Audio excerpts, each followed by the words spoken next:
Bom dia, você que me ouve. Deus abençoe teu dia. Deus abençoe tua manhã e abençoe a tua família no nome de Jesus. Estamos falando, no Marcos capítulo 16, e estamos felizes por poder falar desse assunto. Jesus então ressuscita, né? Em Marcos capítulo 16 aparece a Maria Madalena. Maria da Madalena então vai, obedece, e conta aos discípulos que Jesus havia ressuscitado e que ela não viu o corpo dele no lugar. E eles não acreditam em Maria Madalena.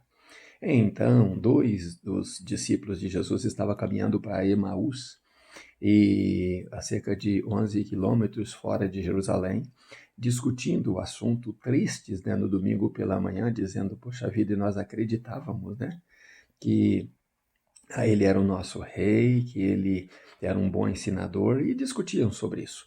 Jesus então se aproxima desses dois discípulos que estavam caminhando para a aldeia de Emaús e começa a perguntar: o que faz vocês tão tristes assim, discutindo pelo caminho?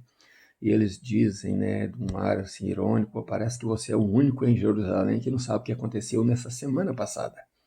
E Jesus pergunta: o que aconteceu?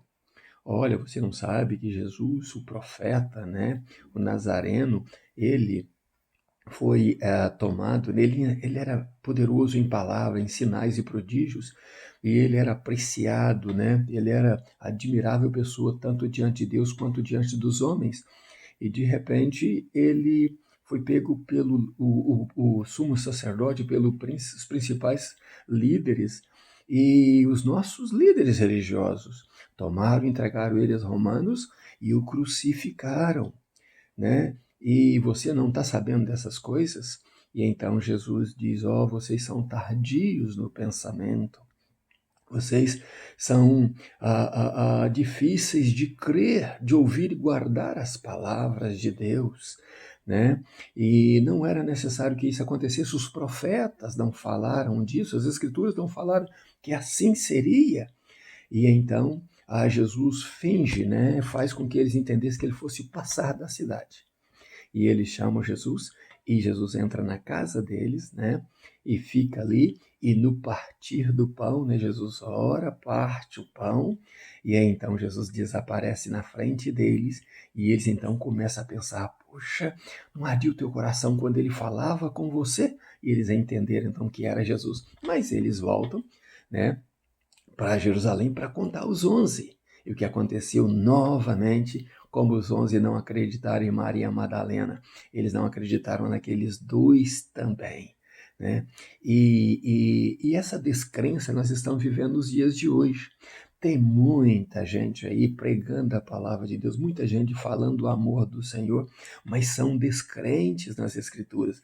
Tem muitos pastores, evangelistas, diáconos, obreiros, pregadores de multidões que falam da palavra do Senhor Jesus, mas são descrentes nela. O que a Bíblia diz, eles não creem 100% nela. E se creem, fazem omissão do que creem, porque estão com medo de dizer que Jesus faz ainda as coisas que fazia no passado, como curar, como libertar, como ressuscitar mortos, dar vista aos cegos, curar leprosos, consertar famílias. Eles já não querem mais pregar isso, porque isso os compromete. Hoje está mais fácil falar coisas que agradam as pessoas, coisas que enaltecem as pessoas, coisas que interessam as pessoas mais do que o que interessa a Deus. Então, infelizmente, nós estamos sendo céticos, tomado por uma incredulidade assustadora no nosso meio. E ainda dizemos que acreditamos na palavra de Deus. Se você apertar muito o teu pastor, você vai ver que ele é tão descrente quanto qualquer um outro que sabe da existência da Bíblia, porque ele não opera naquilo que a Bíblia diz. Ele não caminha exatamente naquilo que a Bíblia diz, mas a Bíblia diz que Jesus disse assim um dia: olha, vocês estão admirados com estes sinais que eu faço? Por um tempo eu estarei aqui fazendo esses sinais, mas vocês farão sinais maiores do que estes, porque eu vou para o Pai. E Jesus indo para o Pai, ele deixaria o Espírito Santo dele conosco para nos dar justamente dons, né? e nos beneficiar nesta vida, nos ajudando para caminharmos, para encontrarmos um dia com Ele, né? Para vivermos uma eternidade com Ele na glória. Enquanto isso não acontece, a igreja precisa ser uma igreja operante nessa terra, uma igreja destemida nessa terra, uma igreja que venha fazer realmente aquilo que a Bíblia diz. Mas o que será mesmo que a Bíblia diz? Estude a Bíblia e você verá que esses sinais que a natureza fazem, né? Nós somos superiores a elas. Esses sinais que você vê e o mundo fazendo para enganar as pessoas, a igreja do Senhor Jesus é superior a tudo isso e pode fazer sinais verdadeiros usando a palavra de Deus, usando a fé em Deus. Então não seja descrente. Seja crente no Senhor Jesus, seja crente na ordem que Ele te deu, seja crente naquilo que a Bíblia diz ao respeito do reino de Deus, ao respeito da igreja de Deus e a respeito de você.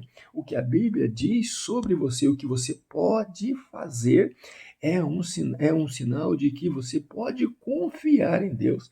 Jesus dizendo ainda que se tivéssemos fé do tamanho de um grão de mostarda, diríamos ao monte assim, monte, levanta-te daí, precipita-te no mar, e isso acontecerá. E aí, como está a tua fé? Como você está vivendo os dias de hoje? Você está rompendo em fé, caminhando de fé em fé para agradar a Deus? A Bíblia diz que sem fé é impossível agradar a Deus. O tamanho dela, para começar, não é tão interessante assim. O bom é começar tendo fé em Deus. Tenha fé em Deus e Ele te ajudará. Não seja descrente como os 11 foram descrentes por 2 ocasiões, mas seja crente no Senhor Jesus. Seja abençoado. Que Deus te dê um dia maravilhoso e que você possa estudar a Bíblia aprendendo que nela você terá vida eterna em Cristo Jesus. Um grande abraço meu. Tenha um lindo dia no nome de Jesus, ainda dos meus pijamas, buscando a Deus. Pastor Riva Martins.